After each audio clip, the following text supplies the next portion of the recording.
Ladies and gentlemen, welcome to another session of Leadership in Politics with Dr. Abraham. With me is the motivational speaker, Mr. Dave Crane, coming directly to us from Dubai. Good morning to you. Good morning. It's an absolute pleasure to be here with you. My pleasure as well, and welcome to the show. You know, I've been watching some of the magic you're doing out there. Congratulations on all the success you've done by being you and by helping others to become like you and become probably better.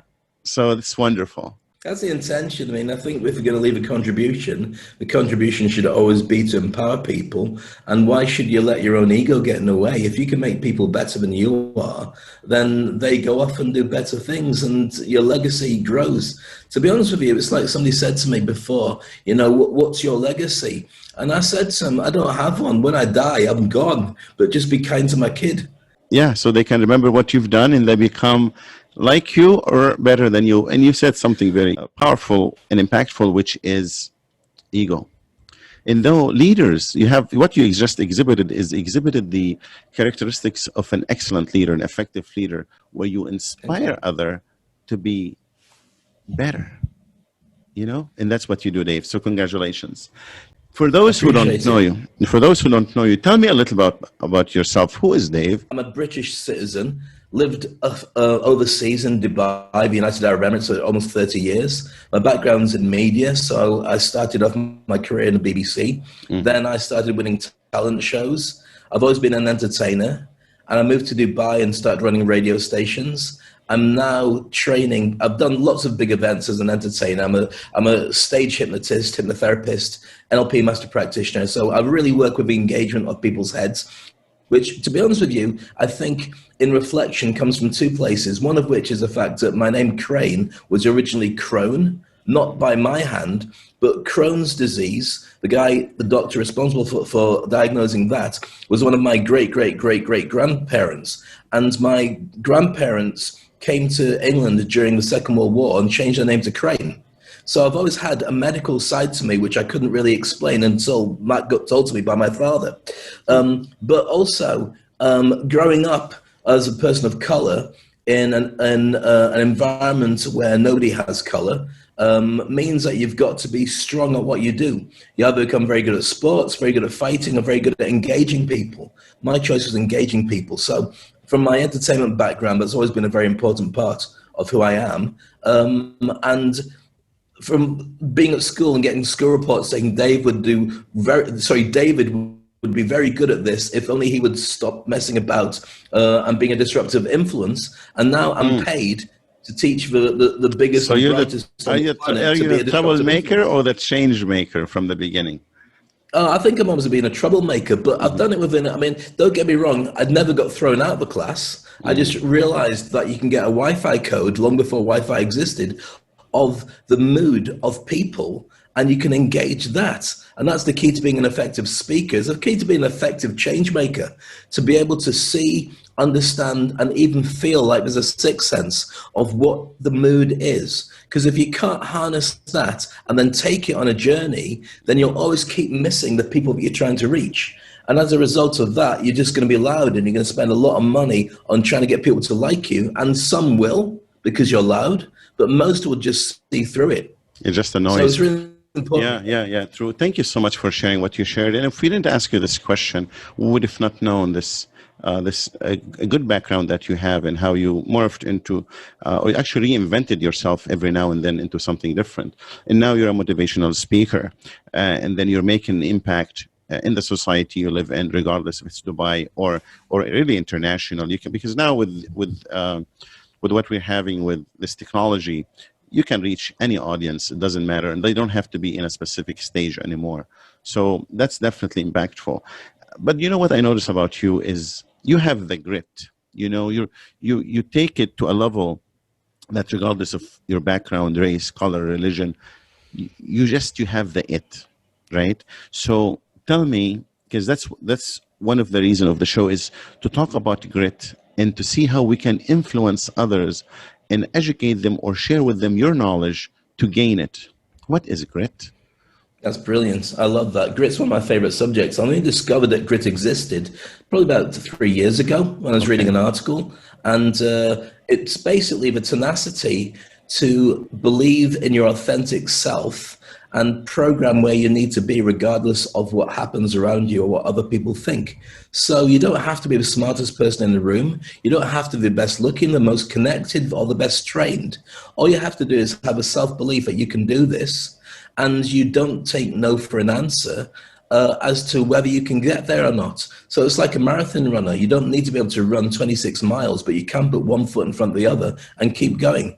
And so the idea is that you keep moving forward regardless of what's going on, and you have to create an internal environment that allows you to have a bubble of you, but an effective bubble of you all around you at all times. So whatever happens to you, it gets to the bubble, but only let in what needs to come in.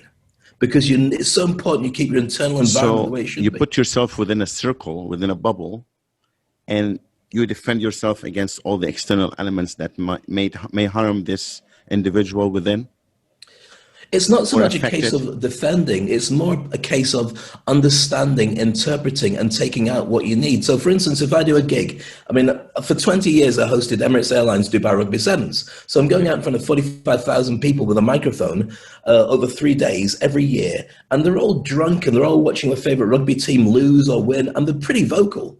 So you have to be able to work them exactly right, or they throw cans of Heineken at you. Seriously. Yes, Of I course, believe that you. never happened to me. But the key is, what you do is you take stock of what's happening. So, for instance, if you've done an event or you've done some work, you should always say, what was good, what was bad, what can I improve? So it's like somebody gives you a bag, and the bag is full of everyone's comments. You know, we hate you, we love you, you could do this, you could do that, you should never do that again. You put your hand in and you take out what's useful.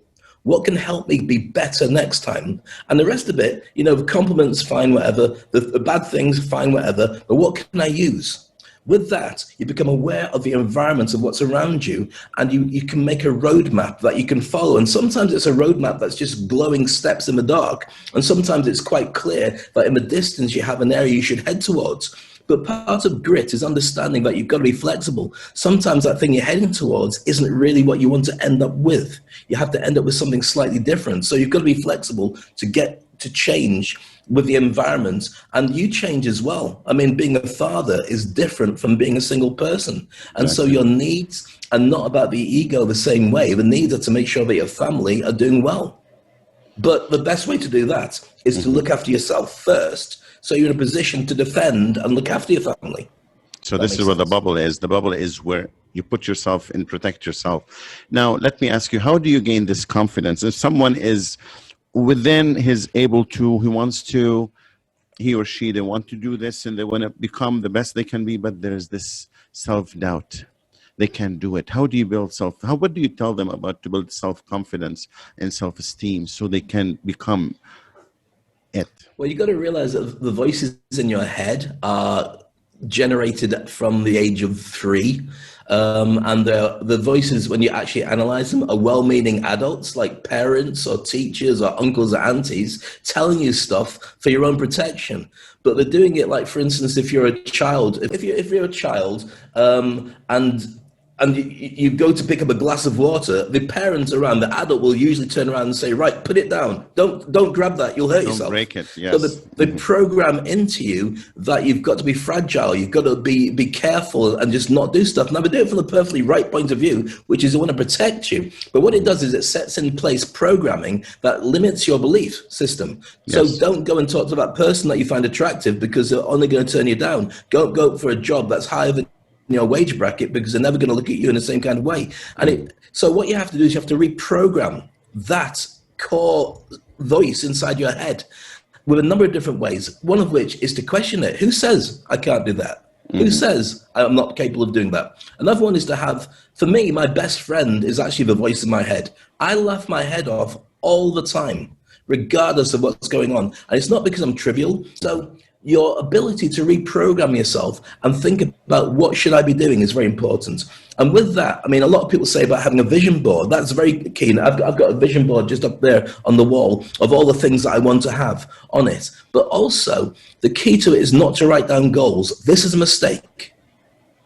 What do you Science do? says you should pick the goals. Tell you the Better of a pros and cons, and then you move ahead. So what's your system? Well, the system, everything has a system. So you've got to reverse engineer the result you want. So rather than writing, one day I want to be a millionaire, one day I want to be a billionaire, one day I want to work for the United Nations, which I do work for the United Nations, with many other things. But instead of writing that down, write down, how do I get there? So you imagine you're already there. What did I do the day before? What did I do the day before that? What did I do? Right all the way to where you are right now. So you've got a roadmap. So with your goals, start generating systems to be able to make them a reality. And that means you're not waiting for somebody to suddenly phone you up and say, would you like to work with the United Nations? What you get instead is the fact that you start getting people from the United Nations on your radar. I saw a video for you on YouTube. It's a video about grit. It's a powerful message you can share with our audience. With your permission, I'm going to go ahead and put it. First, tell me what it is. What did you do in that video? Thank you very much for saying. The video was recorded because I wanted to emphasize what grit really is. And grit is about stickability. I thought, well, I'm going to my teaching class where I train people to be able to be public speakers. And wouldn't it be amazing if I did a selfie video, started off at my car, got all the way to the top in the elevator, and had no idea what I was going to meet. I might meet people who are talking to me. The elevator might take ages to get there. There might be elevators out of order. It could be anything. But take a risk, going from the car park, talking all the way through until you arrive, then have a look out the window. So the risk was I could have been stopped by somebody. I could have dropped everything, because you'll hear in the background a rustle. I'm holding a plastic bag with my sandwiches in it as I'm carrying a selfie stick with my phone on it. So everything you see is genuine. Even the guys in the elevators looking scared. That's what I was going to ask you. You don't know nothing about these people in the elevator? Nothing. Oh, good. They're petrified. Yeah. I walk in, I go up to the top of the stairs at the very beginning. I was a policeman standing outside the World Trade Center in Dubai who would normally say, no filming. But I smiled and waved at him, and he's like, okay, he's gone past me. That's not meant to happen. And I got past that. I go to the elevator. The elevator's waiting for me. The odds of it happening are zero. The timing was perfect. And then something up there wanted it to happen. So in one take, you see exactly what I see. And I had to keep talking because I never script. I do everything in one take. All my videos are done in one take. And I add the music later. And I wanted to emphasize, win or lose, this is what grit is truly all about. And the only way you can do it is to film it live, like all my videos.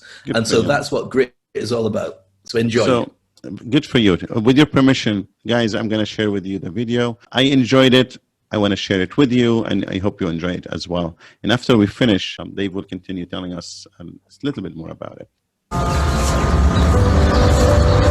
I'm Dave Crane. Let me tell you about grit. Most people think it's easy, but they don't really understand it. It's a long story. It's about a long journey. And if you really want to make a difference in your life, then grit's the way that you'll do it. Let me explain. It means pain. It means perseverance on a worldwide scale.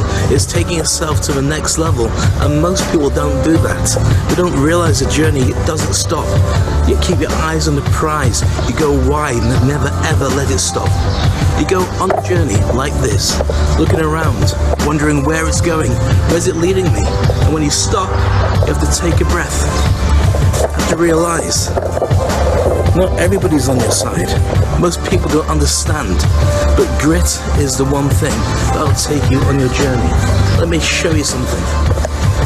And I'm exhausted, because the way that it takes you is grit has always got to be trusted. It's a one thing, a unifier that guarantees you will go to a higher level in your life, because somehow you will know nobody else does.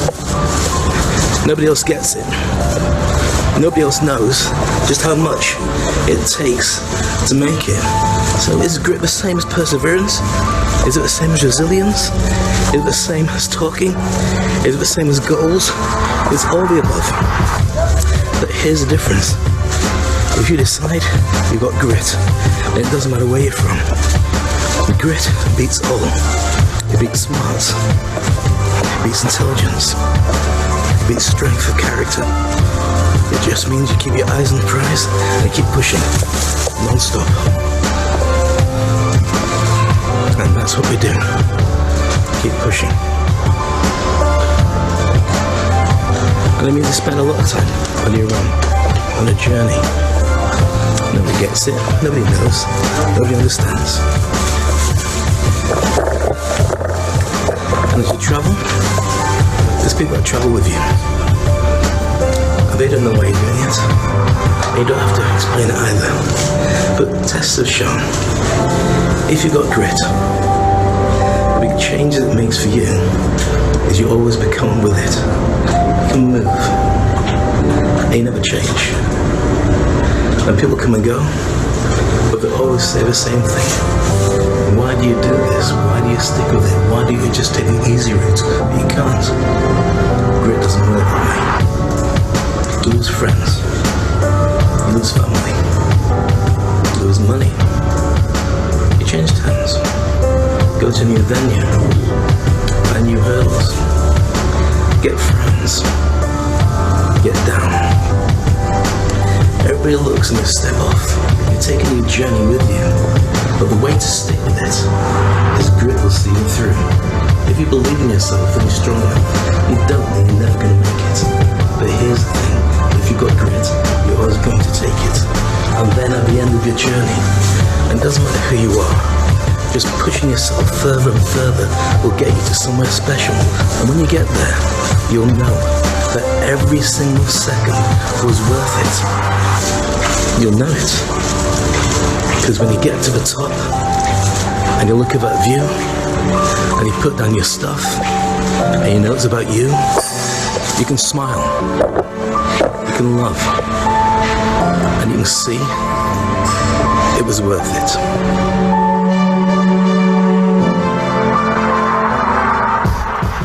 It's amazing, isn't it? I enjoyed it again. Thank you so much, Dave.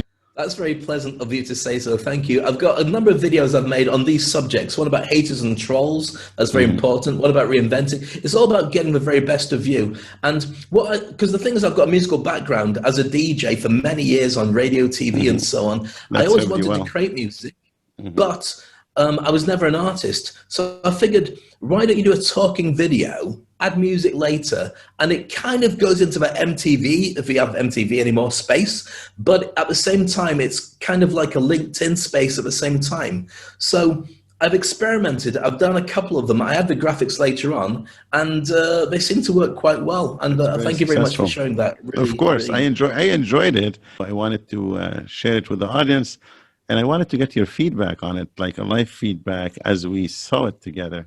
So this is really something. Thank you so much again.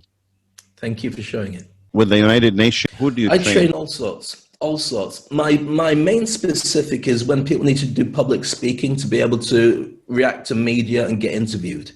And they need to create effective presentations so when they go on a stage, they can really empower the audience for change. Not just turn up and read a speech and hope that it kind of works. I mean, 99% of presentations I see are terrible. And the people who give them don't know that they're terrible because their benchmark is people who are terrible. The amount of CEOs who go out and do a speech that was written to them by their media team or the PR team or an agency. And so they're reading a press release and stumbling all over it because it's not written like a speech. There's no connection. It doesn't engage. Yeah, it's not engaging. It's got no stagecraft built in. And that's the key. You've got to get the Wi-Fi code of the audience. You've got to talk to them. You should have about 30% of your presentation should be getting the audience to bond with you. Then 70% should be your content. And you should always have a balance between it. You should always make sure that you do a taste test of the audience all the time you make a message, all the time you prove a point, check it landed. Because otherwise you're communicating at yourself and it's going over their head. And nowadays, especially in a digital world, people just go click. They just go, they might be watching Facebook or LinkedIn and doing their emails at the same time, but if it gets on their nerves, they click. In the old world, they'd have to wait until you finish speaking and then walk out, because otherwise it's rude. So you have to be so on point and so effective and so empathetic about the audience you're dealing with. Otherwise, you just won't be able to do it in a digital world, and you have to. So empathy really crosses over every time. Every leader I've talked to, every guest, empathy always comes and you have to be empathetic all the time. Well, how come empathy is so important in your world? Why is it important? I think it's because you will be held accountable by people, and people talk. In the old world, you didn't have to be. I mean, you can take from the entertainment world. I mean, I go on stage I'm not a stand-up comedian, but I host a lot of events. I also do very serious keynote speeches, and I do hypnosis shows and all this different stuff. Now, in the old days, entertainers in the UK, for instance, would be comedians that would go around to town hall, concert halls, and they'd do their jokes, they'd do their songs, the audience would laugh, they'd love it, and then they'd move on to the next town. And they'd do a circuit, so they could have the same act all year round. And they didn't even need to change it, because by the time they came round again, people would laugh at the same jokes, sing the same songs, and just enjoy the same experience. Then TV came along. So the guys would go on, they'd do their acts, people would go, that's fantastic, come back on again. And they'd do the same act, and people would go, we've heard that, have you got anything else? That before. And so they had to reinvent themselves to get better. And so now everybody eats up all the material that you have so quickly, and their attention span is probably less than a goldfish. I was watching a video on it the other day that was saying that a goldfish has about an 8-second attention span, and people now, because they're so used to media and going like that, have about so 7 fast, seconds. everything is fast, you're right. You know, I mean, if you don't get what you want from a website, even if it's a great website, but it's taking time to load, next, there must be a better one. Number 2 is fine, as long as it loads quicker. People don't have the attention span. So therefore, you've really got to engage, and you have to be entertaining. If you're not an entertainer, and this is a buzzword that people don't appreciate in political terms, in business terms, in industries, if you can't engage and entertain, then your message has to be delivered cold. Yes. And you have to make sure that you're giving people money, you're making their world happier, you're giving them health, you're giving them love, or you're giving them something that's significant from the beginning. All the people that you're dealing with have very low expectations of what they want from a communication. If you look at the most effective people right now across the globe, the political leaders are all entertainers. Doesn't mean that you've got to agree with the politics, but you can't take your eyes off them because you don't know what's going to happen next. The people who are slow thinking, and not slow thinking, smart thinking, but slow at sharing their ideas, start off on the back foot. And it's a lot more challenging to do that. So you really have to be fast thinker, fast actor. There is no time to waste, because if you slow down, somebody else will take your place, or another message will pass through. That's it. If you snooze, you'll lose. But I think you've got to be measured. So, for instance, if you're talking to a very conservative audience, you don't throw bang, bang, bang at them, because you'll miss the Wi-Fi code. They're not used to that. If you're talking to a young crowd, you've got to go bang, bang, bang, because they're already bored, because they already know who you are. So, for instance, let's take your average person who goes on stage to talk about themselves. People have Google. They can Google who you are. They can look at your LinkedIn profile, look at Facebook and Insta. They know who you are before you arrive. Yes. Do you know what I mean? So that's one of the reasons that, I mean, you have to make sure you've got a digital footprint so people can find that version of you that you want. So when they Google you, they find your name, not somebody who's got the same name. You've got to make sure you're at the top of that, and they find what you want them to find about you, not what they necessarily want to find. They've got to turn around and say, oh, that person is this, worth watching. The challenge for most people now is we're now living in a liquid economy. The coronavirus has sped up the digital changes that are happening in every industry. And so the location-based office is almost dead. It may come back again for people who are paying a lot for rent. But now you don't have to get people to walk into your office. You could now deal with 7+ billion people as your potential staff. So for those staff, it's great if you play the Moneyball concept. So therefore, you look for the best staff to fill that role, or several staff as freelancers to fill that role. But from the other side, as a freelancer, you now have to be able to be on radars. So you can't hide. You have to be vocal. Very you have to be relevant. Because you're accessible. We can see you. They can see you. So is that what you teach your people? You train them about that? Is that some of the things you train them? Absolutely. What else do you do? Your brand is synonymous with your voice. Your voice has a number of different things. And people before used to think it was just about public speaking. I'm scared of an audience, not being in control. But the way that starts is in your mindset. You know, if you talk about For instance, what people's fear of is, and that's why we get stifled, and that's why we freeze. There's genetic reasons why we do it. If we talk about the fear of public speaking, very quickly, it's about what cavemen were trained to do when a bear comes into the cave. You can fight, you can run away, you can freeze, or you can work out a plan. Face, 4Fs. Most people freeze. So that's why on stage there's not a bear. It's a genetic way of hoping it won't notice you, but then you've got an audience staring at you. But about speaking and that mindset about how you think is also what you project as your brand. Because most people don't know this. I mean, stuff you read that's just gray wallpaper, people holding their phone and telling you about, when I was a life coach, I realized that, everything really matters. Or people with videos of a cat that gets rescued from a tree by a fireman and it goes viral. And the message is, even the tough people care about the little ones. And everyone goes, yeah, that's so true about life. But nothing wrong with that. You'll get good view. But here's the thing. You can't monetize that. Because when people go, that's great, I love your content. And then you say, great, well, I'm a plumber. You go, right, well, I don't really need you as a plumber, but thanks for sharing the videos.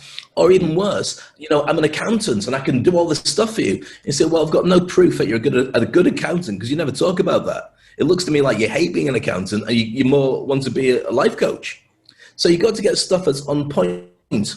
Every single post I make, whether it's a video, whether it's my live show that I'm doing every day now, or whether it's a picture, it all has a direct trail of breadcrumbs back to empowering yourself and becoming a speaker, and Dave Crane can help you to do that.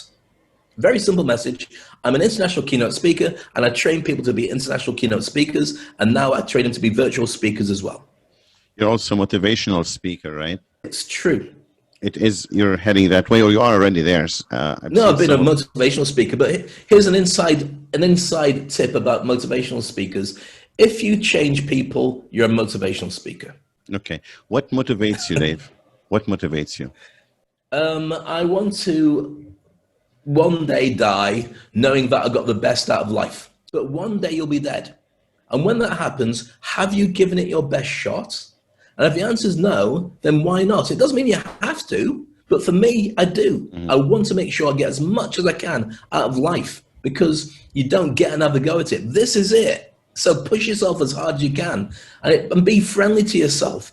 Sometimes you should walk between meetings, like we used to, like we go out the house anymore. But in the good old days, I would sometimes walk rather than run between meetings so I could get my own strength and my own mind back in the right place, but I still keep going. And I think you've got to find a pace that works for you as well. And I think now we've got a wonderful gift of being in a world that understands that you can Zoom with anybody around the world. You don't have to physically meet them. So therefore, your opportunities are bigger, but you also have a lot more time and a lot more responsibility to look after yourself. The second pandemic is not coronavirus, it's mental health. The amount of people around the world stuck indoors, single, but also with a family, going bonkers, worried about when food arrives or Amazon packages arrive, do I wipe my hands, do I wipe them? Have I wiped it enough? Am I going to catch something? Exactly. What if I'm in a position where I'm going to catch? So the mental health issue is something that for many, many years, forever, it's been something that people try and go, la, la, la, la, la, la. I don't have mental health and nobody around me does. We're all good. And they mistake mental health as being a diagnosis. Who do you think is responsible to solve this issue? Is it parents? Is it the individual? Who is a government? Because this is coming up, and actually we live it now. We feel how people behave. Who do you think is responsible for this? Everybody. But one of the strongest barometers for the current world we live in is money. So people who have access to give outs or contracts with money involved generally are the power people and decision makers. It always has to start with them understanding. Now, this is not a throwaway thing, and it's not having a go at people who are successful, because I'm not successful, you're successful. A lot of people are very successful. We started today's interview talking about empathy. Why would empathy be such a buzz term around leadership? If you look at the most successful people at dealing with the coronavirus, they're actually predominantly women. If you look at the women in power and the way that they affected their countries, they straight away nurtured what was going on. You look at Jacinta Ardern, based in New Zealand. They got one case recently, and they Today, shut down actually. New Yeah, is Zealand it again. yesterday or today? Yes, it's still doing that, and the world is not getting better. Now people are moving on, and they're coming out of the rubble and going, what's left?